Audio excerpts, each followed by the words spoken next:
Good evening, friends, and welcome to Nexus of the Nebula. Tonight, we'll be listening to a curious tale about man's best friend.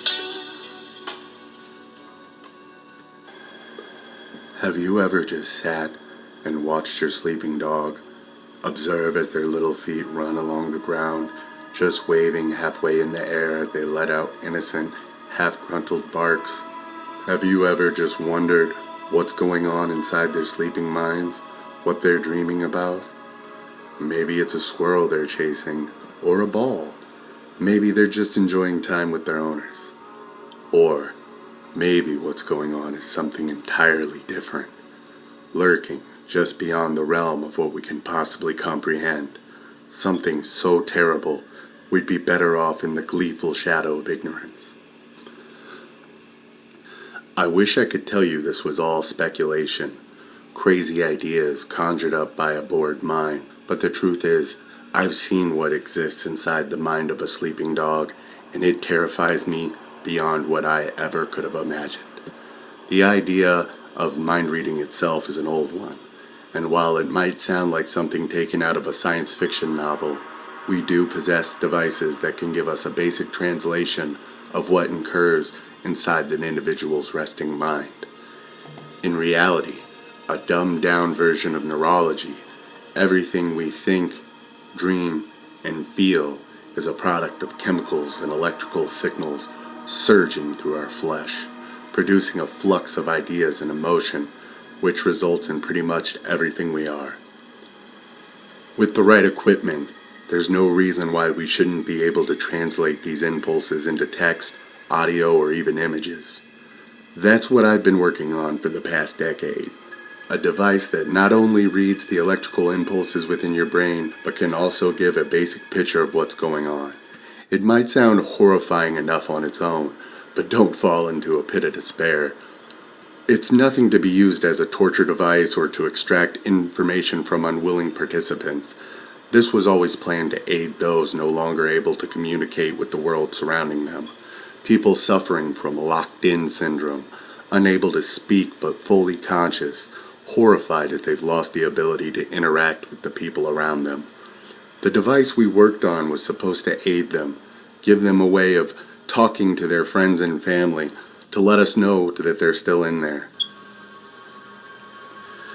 The project itself was called Dreamweaver and came in the form of a hairnet containing hundreds of tiny electrodes, able to read the brain's electrical signals from the surface of the skin.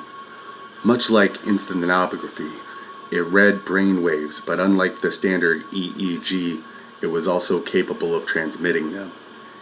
Even from the very early prototypes, we were able to pick up some vague shapes, sounds, and from our first test subject, which just happened to be me, both while awake and asleep, we managed to reproduce my thoughts, displaying them on a nearby monitor, and then recording them. Awkwardly enough, the first dream happened to be erotic in nature, witnessed by all four of my fellow scientists laughing hysterically as I was forced to confirm that they were, in fact, my dreams.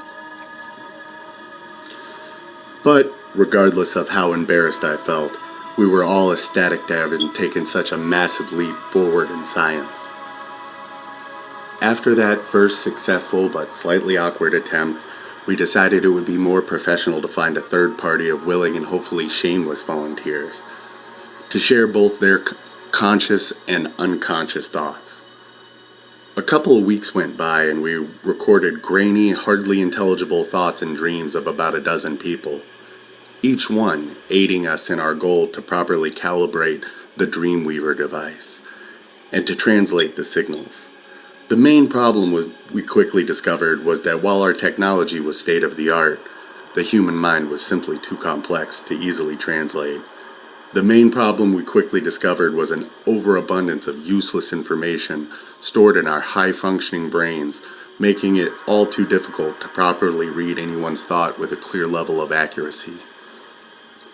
Then one of my colleagues suggested we take a step back and start over with a more primitive mind, one that we can confirm have dreams, emotions, and thoughts, but to a lesser extent, Man's best friend, dogs.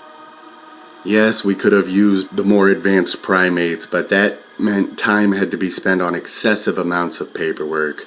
Dogs were more readily available. I was quick to volunteer up my own best friend, Robbie, as our first animal test subject. He spent most of his days sleeping anyways or eating away, so having us monitoring his dreams wouldn't make much of a difference. All we needed was an endless supply of snacks, and he'd happily drift off and snore wherever and whenever he could. It was something I'd noticed even as Robbie was a puppy, one who had just eaten half a pizza he had found lying on a bench, swallowed in just a few gulps before I could stop him. Being a Burmese mountain dog, pushing 100 pounds, carrying him home even back then was a tremendously difficult task. I brought him to the sleep lab accompanied by his favorite toy, blanket, and a bag of snacks, sufficient to put him into a coma for a couple of hours. As predicted, it didn't take more than half an hour of petting and feeding before Robbie fell fast asleep on his blanket, snoring like a tractor, wearing the Dreamweaver. Now we just had to wait for Robbie to go through the stages of sleep before finally reaching REM, the interval of dreaming. The image appeared quickly, just vague outlines at first, hardly resembling anything more than abstract art.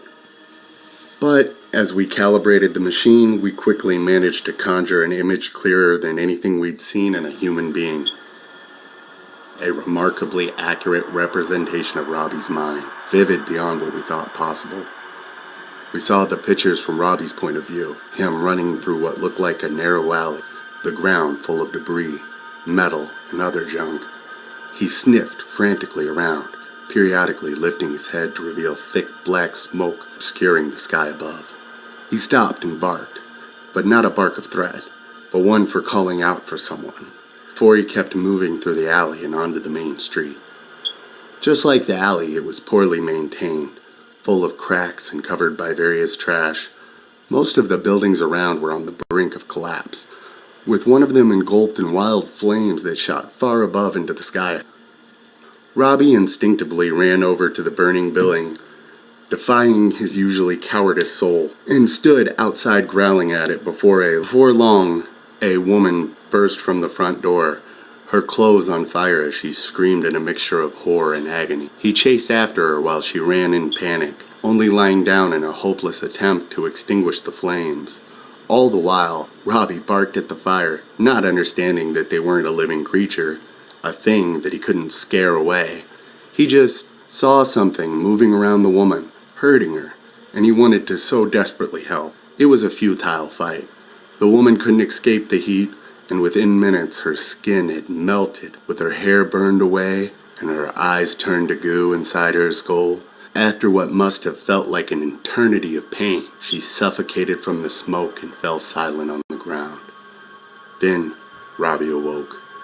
He shot to his feet as he quickly inspected his surroundings, the horrible dream fading rapidly from his easily distracted mind. Once he noticed me there by his side, he immediately returned from worry to joy, violently wagging his tail and jumping up to lick my face. I petted him and smiled at his dumb, loyal face that had long since forgotten the dream. On the inside, however, I was filled with terror. What the hell had I just witnessed? Right then, I wished for nothing more than to be able to verbally communicate with my dog. The device we had invented read minds, but it did little to translate it back to the animals. There were too many questions for me to even begin. The main one being, how did he even come up with such a horrific scenario? I had Robbie since he was nothing more than a tiny puppy, small enough to fit in one hand. Destruction, fire, death, these weren't concepts he should even understand, let alone have the ability to recreate in such an apocalyptic scene. A nightmare to match anything I'd ever experienced myself. After a short discussion with my colleagues, we decided to keep Robbie at the lab for a few more nights. Check if the dream was a one-time incident or if there were thoughts and worries that haunted him each and every night. Robbie naturally loved the extra attention he received at the lab and couldn't be happier. For the next week, he kept him close, feeding him, making sure he felt comfortable enough to spend a sufficient amount of time sleeping. While most of his dreams were exactly what one would